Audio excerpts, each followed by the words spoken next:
In this video, I'm going to show you how you can fix a bug with Cosine, and we will find this bug in GitHub. Maybe you already have a project which is really cool and you're here just to watch the process. But for me, I have picked an open source project. This open source project is with Go. I'm not familiar with Go, yet we are still going to try to solve this issue with Cosine's help. Let's get started. I have my project here, but if you don't have any project, you can find an open source that you like. You can fork it. Then if you belong to more than one organizations, you can pick here your owner. I've already done that.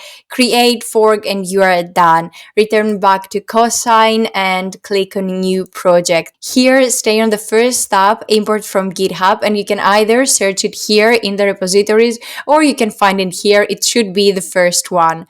Since I already have a project, I'm just going to click on it. Here it is.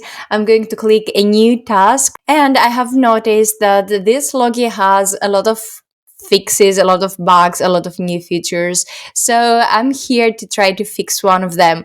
And I found this one. So let's get that one. I'm going to copy this and return to Cosine. Here there are actually a couple of things that I can do. It's not necessary to copy the ticket's number because you can also find it here, or you can hit slash and the number of your bug. And just like that, we have it. If you want, you can also add some more details on how you want to solve that bug or anything else that you find useful. In my case, I wrote fix the bug, test that everything works as expected, and when everything is ready, we are going to make a PR. So let's hit enter and let Cosine and Genie to work. And we are done. After about 2 minutes, we have the results. And Ginny here has details about how she fixed that issue. She proposed a few more things at the end.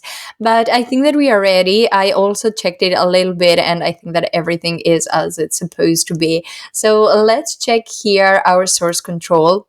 And here we can see what changed. I can see here my changes and I'm pretty sure I'm ready. So I'm going to click on pull request. Here I can change the title, the description, but again, I think that I'm pretty happy what I have here. So I'm going to click on merge PR, squash and confirm merge. Perfect, my pull request was merged successfully and I can also see it here that says merged and here that says completed. Let's go back to Loki. From the open source GitHub in your account, we can click on contribute, open a pull request. Again, make sure that everything is as we want it to be. Click OK, and that's how it's done. Cosine fixed a bug for you.